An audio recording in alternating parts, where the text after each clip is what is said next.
Hola amigos de Noticias 24, bienvenidos a Perspectivas, Visiones de un País. Los saluda Sabrina Garbán. Hoy me acompaña William Dugarte, él es asesor de víctimas de accidentes aéreos. Tiene 8 años de experiencia tratando con más de 60 familias en nuestro país.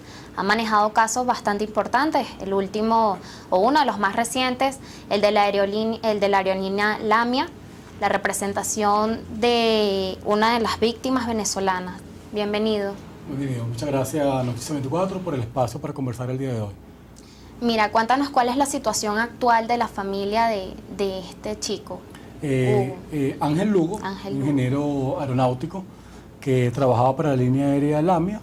Él tenía aproximadamente ya 2 años trabajando para Lamia en Bolivia y bueno, lamentablemente a raíz de este accidente perdió la vida. La familia tuvo que viajar a Medellín, a Colombia. Yo les acompañé para hacer todo el trámite diligentemente para repatriar el cuerpo, lo cual se realizó el día lunes, y bueno, ya se encuentran en sus hogares intentando llevar un poco el dolor de esta gran pérdida. En la parte legal, que es lo que tú manejas, ¿cómo va el caso del venezolano?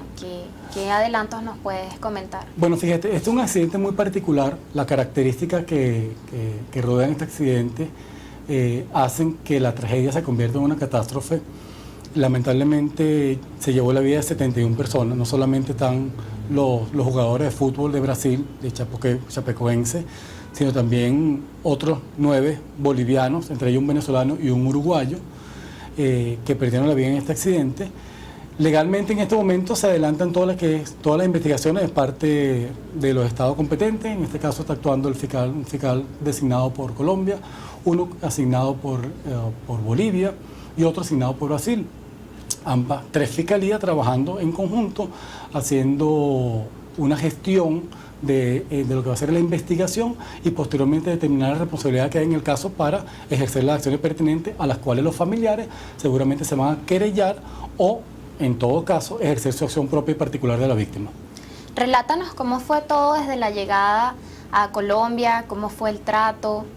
Sí, ¿Cómo llega la familia del chico a tus manos? ¿Cómo llega este caso a tus manos? ¿Ellos te buscaron? Sí, el día jueves, unas personas allegadas a la familia le conversa sobre mi experiencia, ya que me seguía por las redes. Le converso sobre mi experiencia en los casos anteriores. Yo he manejado en Venezuela el caso Conviazo, el caso Santa Bárbara y otros casos pequeños, pero también trabajo para Latinoamérica. Recientemente tuve el caso en Panamá de los 2 venezolanos que desaparecieron en un helicóptero que prestaba apoyo a un atunero ecuatoriano. Le comentan que existe mi figura, entonces ellos entran en contacto conmigo interesado en saber en qué les puedo apoyar. Yo me traslado a su hogar, converso con ellos y ese mismo día, el jueves de la noche, decidimos al día siguiente emprender viaje a Medellín para comenzar todos los trámites legales pertinentes. Relata cómo fue la llegada, cómo fue el trato de la Cancillería. Sí, al principio podemos decir, porque hubo una controversia en algunas declaraciones, ciertamente del día jueves al día viernes, nosotros en ese espacio no tuvimos contacto con la Cancillería venezolana, ni con ningún representante del gobierno venezolano para ese momento. Pero una vez que pisamos Colombia, que llegamos y descendemos del avión, se encuentra el canciller Freddy Guilarte en Colombia esperándonos en el aeropuerto con su tren ejecutivo al consulado venezolano en la ciudad de Medellín. La atención a partir de ese momento, durante las 72 horas que nosotros estuvimos en Colombia, fue totalmente personalizada. El personal del consulado de Venezuela en Medellín, e inclusive el personal de Bogotá, estuvo a nuestro lado en todo momento y gracias a ese apoyo de parte del consulado se pudo hacer toda la gestión diligente para inmediatamente repatriar el cuerpo con una gran colaboración del Estado colombiano, ciertamente Cancillería, Alcaldía de Medellín, la aviación civil colombiana, todos. El trabajo que se hizo fue un trabajo en conjunto en donde participaron todas las autoridades con la mayor disposición para evitar que las víctimas sufran más durante el proceso de la pérdida de su familiar. A su criterio, ¿cuáles fueron las normas o protocolos violados por la aerolínea Lamia? Bueno, fíjense que, aunque es un caso que está en plena investigación, se ha dado a conocer por los medios públicos, o sea, un hecho público y notorio, ciertas características de cómo se realizó este vuelo, violando la normativa no solamente internacional, también regulaciones bolivianas. Hay que tomar en cuenta que, si bien es cierto, la OASI, la Organización de Aviación Internacional, hace una norma a nivel mundial donde los países se suscriben para cumplirla. Posteriormente esa norma la llevan a sus regulaciones particulares de cada estado para hacer su ley de aeronáutica civil o la ley de aviación general, cada una su nombre particular. En este caso, tanto la normativa internacional como las regulaciones propias de Bolivia fueron violadas. Yo me atrevería a decir que estamos ante un hecho criminal, ni siquiera un error humano. En el accidente de Lamia se convirtió en un hecho criminal a conciencia, donde la mayoría de los factores que contribuyeron para que este accidente sucedieron en tierra. ¿Qué quiero decir con esto? Se gestaron en tierra las condiciones por las cuales este accidente ocurrió. Y si este accidente no ocurría el día 28, iba a ocurrir sin lugar a duda más adelante por el tipo de operaciones que estaba llevando la línea Lamia y sus ejecutivos. Específicamente, ¿cuáles fueron las normativas que se incumplieron? Bueno, si nos puede referir. Yo puedo comenzar para que la audiencia entienda un poco sobre este caso, que cuando una línea aérea, cuando un capitán, cuando un piloto va a realizar un vuelo, se presenta algo que se llama plan de vuelo. En ese plan de vuelo es una hoja más o menos muy parecida a esta, que casualmente es la hoja que llenó el capitán Quiroga. Es una hoja donde están todas las características del vuelo: la ruta de su aeropuerto de salida a su aeropuerto de llegada, su aeropuerto alterno, entendiéndose que un capitán tiene que proyectar un vuelo con aeropuerto alterno en caso de que alguna novedad, el aeropuerto esté cerrado, se presente algo inconveniente, tenga un aeropuerto alterno donde llegar. Toda esa información es basada en el plan de vuelo. En este particular, la ley, las regulaciones aeronáuticas bolivianas, como la ley internacional, dice que el capitán debe tener el tiempo de combustible de la ruta, del punto de partida al punto de llegada. Luego tiene que tener 35 minutos de combustible aproximadamente para un aeropuerto alterno, más unos 35 minutos de combustible adicional ante cualquier eventualidad. Porque si yo voy en la ruta y me cierran el aeropuerto y me dirigen en un segundo y hay mucho tráfico, entonces yo no solamente tengo que prever esa ruta, sino también tener cómo hacer un patrón de espera. Entonces, aproximadamente en un vuelo con esta característica se debería contar no menos de 1 hora adicional de combustible. En este caso particular, el piloto, el capitán, decidió hacer ese vuelo con el combustible exacto desde el punto de partida al punto de llegada. De hecho, el plan de vuelo que ellos presentan, y me permito leérselo a la audiencia, dice que el tiempo de ruta es 4 horas 22 minutos y el tiempo de combustible que tiene la aeronave son 4 horas 22 minutos. Exactamente el mismo. Él no tenía ni siquiera 1 minuto ni 2 minutos más adicionales de combustible. Esa es una operación criminal, riesgosa, violando todos los parámetros de seguridad, todas las regulaciones internacionales y nacionales. O sea, el capitán cometió un acto delictivo. Pero eso no es lo peor. Lo peor es que en este momento, y serán las autoridades pertinentes de la investigación quienes harán su pronunciamiento, podemos decir que hay complicidad de las autoridades aeronáuticas que se encargan de recibir este plan de vuelo y aprobarlo. Una autoridad aeronáutica está colocada allí para velar que las regulaciones se cumplan y que las normas se cumplan y que los vuelos sean seguros para garantizar la vida de los ciudadanos de un país y garantizar la operación. En este caso, la despachadora de vuelos de la Autoridad Aeronáutica de Bolivia recibe este plan de vuelo y le hace observaciones al despachador de la aerolínea. Le hace observaciones diciéndole que no puede ser que el tiempo de ruta sea el mismo tiempo del combustible que tiene el capitán. Y el despachador de vuelo de la aerolínea le dice que no se preocupe, que lo deje así, que ya el capitán dijo que él lo hacía en menos tiempo. Imagínese usted el nivel de psicológico para decir que él lo hace en menos tiempo. No basta eso, la autoridad boliviana comete el grave error de dejarlo así y permitirle en una conducta totalmente complaciente que se realice en este tipo de vuelos. Lo que nos dicen nosotros, los especialistas que trabajamos en investigación de accidentes aéreos, en otros accidentes aéreos, que definitivamente era una conducta continuada, una conducta reiterativa, probablemente tanto de la aerolínea como de la autoridad aeronáutica. Se tienen entonces estas pruebas de la presunta negligencia. ¿Cuáles serían las consecuencias en el caso de que la investigación arrojara que hubo negligencia por parte de la aerolínea? ¿Cuál sería la aplicación desde el punto de vista jurídico, tanto penal como civil? Fíjese, ¿Sobre quién recae la responsabilidad? Bueno, fíjese, las responsabilidades penales son individuales, ¿okay? Las responsabilidades penales tienen que ver con la actitud propia de un individuo que es el que comete el delito.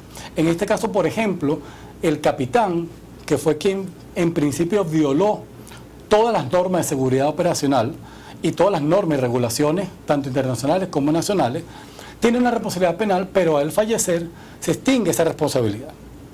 Ahora, lo que hay que determinar es las responsabilidades penales individuales de los otros actuantes, como por ejemplo la despachadora de vuelo que permitió, violando las regulaciones, que el vuelo se realizara. Ella actualmente está siendo acusada por la Fiscalía Boliviana. Ella se encuentra en una solicitud de asilo en Brasil. Evidentemente esto denota que siente la responsabilidad y que ante el temor de ser juzgada recurre a otro país a pedir asilo para protección, cosa que Brasil, evidentemente, siendo también uno de los países más afectados, imagínense usted, sus jugadores de fútbol fueron los que fallecieron, probablemente va a esperar el pronunciamiento de la Fiscalía para entonces pronunciarse en torno al asilo o repatriarla para que ella sea juzgada directamente en el Estado de Bolivia. Pero también hay otra cosa, también está la conducta de la aerolínea. Estamos hablando de un capitán que era socio de la aerolínea, junto con otros ejecutivos. Esos ejecutivos el día de ayer fueron detenidos preventivamente por orden de la Fiscalía, mientras se adelantan las averiguaciones, están próximos a pronunciarse en estas obras que van a devenir sobre si quedan detenidos o quedan bajo una cautelar que le permita a ellos estar en libertad mientras terminan las investigaciones. Como abogado, bajo tu experiencia, en casos similares, ¿qué sigue en la parte legal? ¿Qué sigue qué le continúa a este proceso? ¿Cuáles son los posibles escenarios? Yo no soy abogado, yo soy asesor de víctimas de accidentes aéreos, que quiero diferenciar el tema porque no soy abogado. He venido trabajando durante 8 años en la asesoría de las víctimas de accidentes aéreos, después que yo transité por un accidente aéreo con unos parientes cercanos.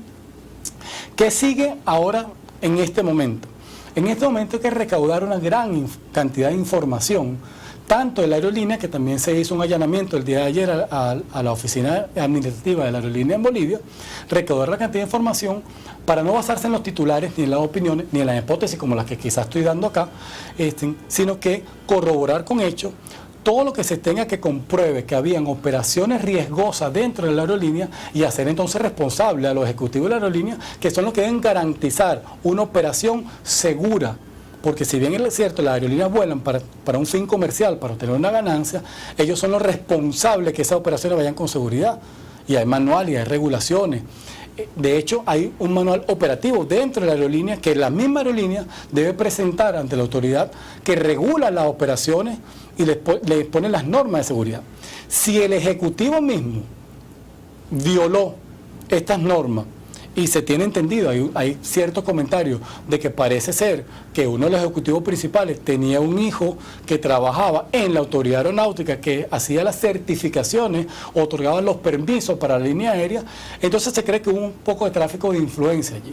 Yo creo que en este momento es importante que la audiencia sepa, que la familia sepa, de que en este momento lo más importante es recaudar y confirmar toda la información que está saliendo tanto en los medios de manera oficial o extraoficial, para poder entonces tener los elementos suficientes para ejercer una acción. Incluso voy un poco más allá. Aquí se empieza a conversar un poco el tema de una posible indemnización por los daños y perjuicios causados a los pasajeros.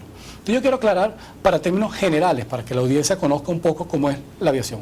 Cuando usted, señora amiga mía, cuando usted, señor amigo mío que me escucha, compra un pasaje en una línea aérea, automáticamente en el precio que usted está pagando una alicuota del seguro que le permite a usted estar protegido ante cualquier eventualidad. Llámese pérdida de equipaje, daño al equipaje, daño a persona o cosa, o una muerte o incapacidad total o permanente de la persona que está viajando. Lo que quiere decir es que ante cualquier eventualidad de accidente ya usted está asegurado. El seguro y la aerolínea ante cualquier accidente le va a cancelar una indemnización porque por derecho tiene una póliza que ya está cubierto.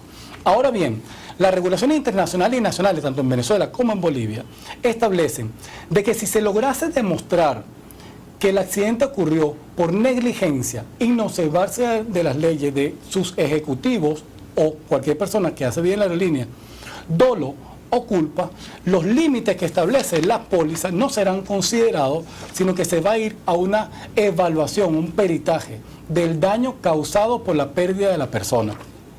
Allí entonces comienza una evaluación de los costos que, en este caso, miren ustedes, estamos hablando de futbolistas que estaban con firmas internacionales, firmados por contratos muy millonarios también en muchos casos, en dólares.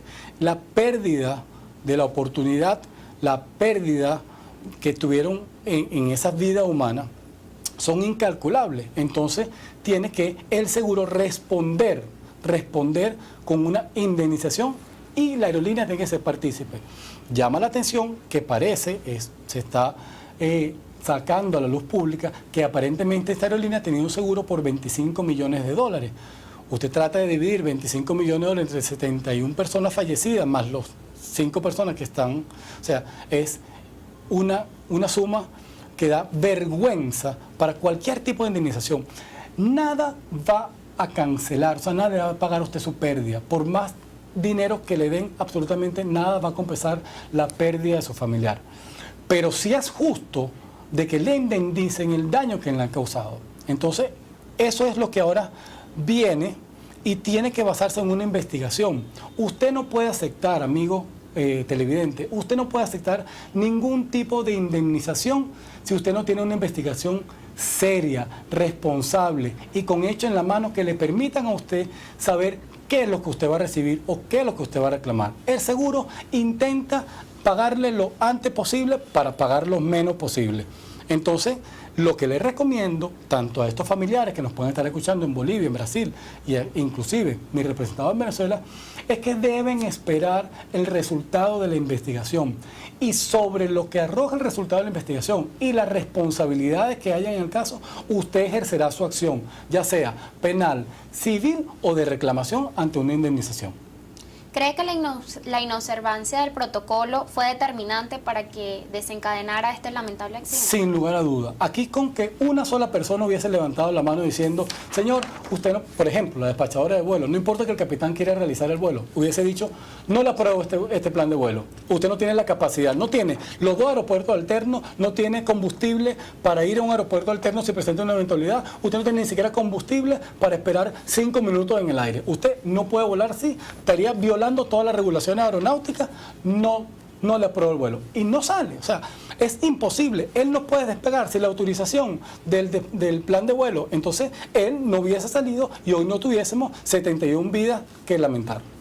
Para finalizar, ¿Venezuela cumple con los estándares internacionales en materia de seguridad aérea? Venezuela es un país firmante de la OASI, por lo tanto un miembro que tiene no solamente que cumplir y acogerse a la regulación internacional, sino hacerlo parte en su ley, tal y como está, es parte de las leyes venezolanas, todas las regulaciones internacionales que ha puesto la OASI y cumple con ellas.